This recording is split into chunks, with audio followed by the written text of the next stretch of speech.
राधे राधे दोस्तों, कैसे हो आप सब। आशा करती हूँ आप सब अच्छे होंगे। आज हम बात करेंगे खोटा के प्रमुख साहित्यकारों के बारे में, जिनमें से प्रथम व्यक्तित्व का नाम है भुवनेश्वर दत्त शर्मा व्याकुल। भुवनेश्वर दत्त शर्मा व्याकुल जी का खोटा के क्षेत्र में बहुत बड़ा ही योगदान है। खोटा साहित्यकार के प्रमुख व्यक्तित्व का नाम है भुवनेश्वर दत्त शर्मा व्याकुल, श्रीनिवास पानूरी, ए.के. झा, विश्वनाथ दसुंधी राज, विश्वनाथ नागर, शिवनाथ परमानिक, श्याम सुंदर महतो, श्यामादि। इनमें से आज हम बात करते हैं भुवनेश्वर दत्त शर्मा व्याकुल जी के बारे में। व्यक्तित्व परिचय। उनका जन्म 17 मार्च 1908 ईस्वी को हुआ था। इनका नाम व्याकुल है। पता मथाडी गिरिडीह। बाद में इनका परिवार हजारीबाग के विसुनगढ़ में आकर बस गई थी।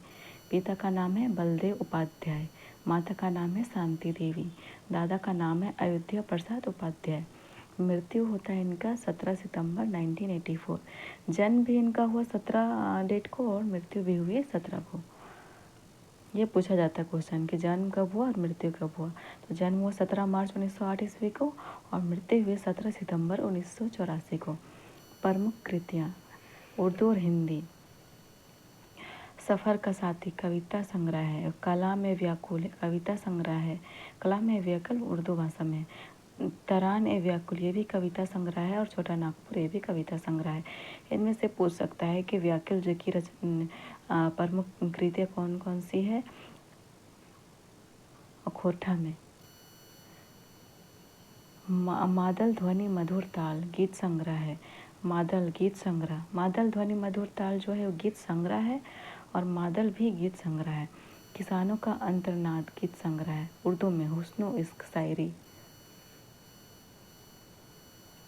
जब भी खोटा भाषा साहित्य का नाम आता है तब अनायास ही भुवनेश्वर दत्त शर्मा व्याकुल जी का नाम सामने चला आता है। खोटा भाषा साहित्य के मध्यकालीन साहित्यकार जो एक प्रखर वक्ता, साहित्यकार, गीतकार, कवि, स्वतंत्रता सेनानी होने के साथ साथ समाज सुधारक भी थे। व्याकुल जी उस समय खोटा के गीत और कविता का मंचों पर पाठ करते थे जिस समय खोटा भाषा का प्रयोग सभा सोसाइटी में करना लोग ठीक नहीं समझते थे। उन्होंने अपनी मातृभाषा को ऊंचा दर्जा देते हुए कई प्रसिद्ध रचनाएं खोटा भाषा में करने का काम किया जो आज भी लोगों की जुबान पर है। छुआ दुलार कविता इसकी एक पानगी है जिसमें वे समाज के विकास के लिए शिक्षा के मार्ग पर चलते बच्चों को देखकर प्रश्न है। छुआ दुलार कविता किसकी है? भुवनेश्वर दत्त शर्मा व्याकुल जी की है। बच्चों के हाथों में पेंसिल, कांख में किताब दबा है और स्कूल जा रहे हैं जिसका वर्णन करते हुए लिखते हैं, हमर बाबू हमर सोना हमर सुगा पढ़े लिखे सुन अकली सुन गे खगिया उच्च करेजा आइजे भेड़। इसमें से अगर क्वेश्चन पूछना होगा तो ये लाइन दे देगा और पूछेगा कि ये पंक्ति किसके कविता से लिया गया है, कौन से कविता का है, कविता का नाम क्या है। तो छुआ दुलार है और कौन लिखा है तो भुवनेश्वर दत्त शर्मा व्याकुल जी ने लिखा है। इस कविता में उनकी प्रगतिशील विचारधारा साफ झलकती है। इस कविता में क्या झलकती है? प्रगतिशील विचारधारा। व्याकुल जी का जन्म 17 मार्च 1908 ईस्वी को गिरिडीह के समीप महताडी नामक गांव में हुआ, लेकिन बाद में उनका परिवार हजारीबाग जिला के विसुनगढ़ में आकर रहने लगा। व्याकुल जी जब 6 माह के थे तभी उनके पिता पंडित बलदेव उपाध्याय का देहांत हो गया था। व्याकुल जी के पिता का देहांत कब हुआ था? जब वो 6 माह के थे। इनकी देखभाल उनके दादा पंडित अयोध्या प्रसाद उपाध्याय ने किया। इनकी देखभाल किसने किया था? इनकी देखभाल इनके दादा पंडित अयोध्या प्रसाद उपाध्याय ने किया था। अपने दादा से ही सबसे पहले इन्होंने भाषा व्याकरण का ज्ञान पाया। जब वे 11 वर्ष के थे और 5वीं कक्षा में पढ़ाई कर रहे थे तब इनका घर में मन नहीं लगा और वे घर से भागकर काशी चले गए थे। काशी वो भागकर कब गए थे? जब वो 11 साल के थे।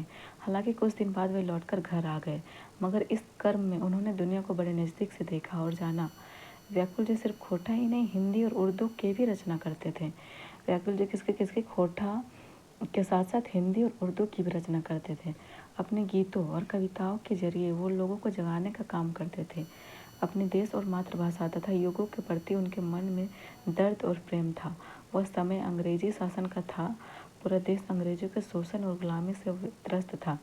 ऐसे समय में हमारे व्याकुल जी सरीखे लोग भला कैसे चुप रह सकते थे, जिनके भीतर पहले से राष्ट्रवादी खून उबाल मार रहा था। वह समय आया जब पूरे देश में अंग्रेजों के विरुद्ध क्रांति का बिगुल बज उठा।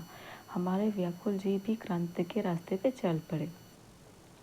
इस क्रम में उन्हें कई बार जेल भी जाना पड़ा था। वह समय 1930 का था जब क्रांति करने की वजह से हजारीबाग जेल में बंद थे। व्याकुल जी जेल में कब बंद थे? 1930 के टाइम में।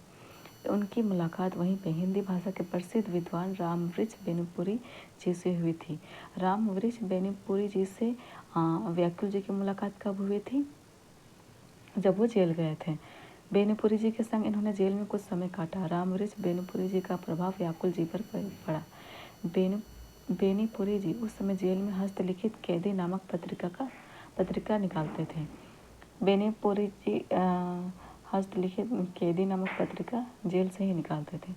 इसी पत्रिका भुवनेश्वर दत्त शर्मा जी की पहली रचना कवि व्याकुल के नाम से प्रकाशित हुई। इसके पश्चात इनकी खिली कविताएं लगातार प्रताप, वर्तमान, खिली नहीं सॉरी लिखी होगा, लिखी कविताएं प्रताप, वर्तमान, कर्मवीर, लोकमान्य, विश्वामित्र, हिंदू, पंचू, हिंदुस्तान, बालक, जनता और जागृति जैसे हिंदू उर्दू पत्र पत्रिकाओं में प्रकाशित होता रहा। माखनलाल चतुर्वेदी जी ने इनके विषय में कहा है कि व्याकुल उपनाम से उर्दू भाषा में लिखी गई भुवनेश्वर दत्त जी की राष्ट्रीय कविताएं सुन के मुझे बहुत प्रसन्नता हुई। ये कवि है और राष्ट्रीयता इनमें कूट कर भरी हुई। इस सेंटेंस लिख देगा कि व्याकुल उपनाम से उर्दू भाषा में लिखी गई भुवनेश्वर दत्त जी की राष्ट्रीय कविताएं सुन के मुझे बहुत प्रसन्नता हुई। ये कवि है और राष्ट्रीयता इनमें कूट कर भरी हुई। किसने कहा था तो और किसके बारे में कहा था? माखनलाल चतुर्वेदी ने व्याकुल जी के बारे में कहा था। नोट: 1940 ईस्वी के रामगढ़ कांग्रेस अधिवेशन को सफल बनाने में व्याकुल जी का भी योगदान था।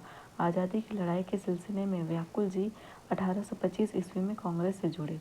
ये गांधीवादी अर्थात नरम दल की विचारधारा वाले कांग्रेसी थे। हजारीबाग के पहले सांसद बाबू रामनारायण सिंह व्याकुल जी को बहुत सम्मान देते थे। बाबू रामनारायण सिंह व्याकुल जी को राष्ट्रकवि कहकर पुकारते थे। व्याकुल जी को राष्ट्रकवि कहकर कौन पुकारते थे? तो होगा बाबू रामनारायण सिंह। व्याकुल जी बाबू रामनारायण सिंह के साथ रहकर कांग्रेस का प्रचार प्रसार और समाज सेवा का काम किया करते थे।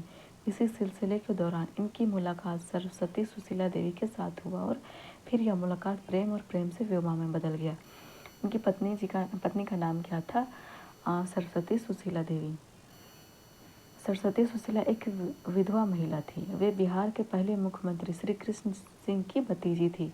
सरस्वती सुशीला देवी कौन थी? वह विधवा थी और बिहार के पहले मुख्यमंत्री श्री कृष्ण जी की भतीजी थी।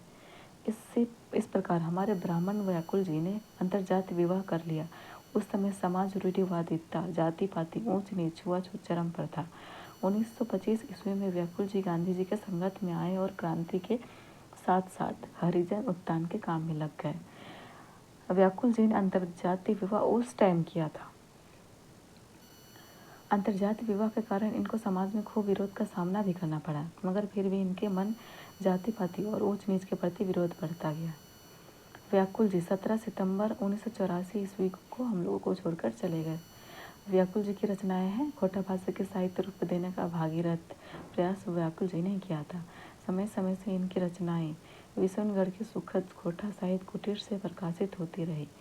इनकी रचनाओं में प्रेम, राष्ट्रवाद, विरह, ज्ञान और माँ के महत्व के साथ साथ दुलार का भाव देखने को मिलता है।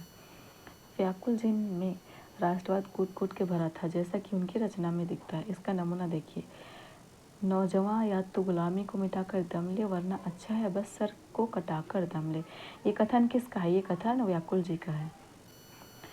कला में व्याकुल भी किसका है? 1939 में हुआ था, व्याकुल जी का है। व्याकुल जी की पहली रचना है कला में व्याकुल। व्याकुल जी की पहली रचना क्या है? कला में व्याकुल, जो 1939 ईस्वी में विशुनगढ़ हजारीबाग से प्रकाशित हुई थी। कहाँ से प्रकाशित हुई थी? 1939 में विशुनगढ़ के हजारीबाग से प्रकाशित हुई थी। हिंदू मुसलमान एकता के ऊपर इनकी रचना है। ना ही कोई अलग ना आन गो, एक सबे हिंदू मुसलमान गो, राम रहीम एक कृष्ण करीम एक खुदा अल्लाह भगवान गो, जकरा लागी हमें घर दर त्यागलू, धरलू जोगनिया के भेष, जेकरा लागी मोर हाड़ मास सुखी गेल, से हीरे विदेश चली गेल, हाय रे विधि बड़ा दुख भेल, प्रगतिशील विचारधारा की कविता हमार बाबू हमर सोना हमर सुगा पढ़े ले गेल, सुनगे अकली सुनगे खग्या मुझ करेजा आयल भेल। दंडवे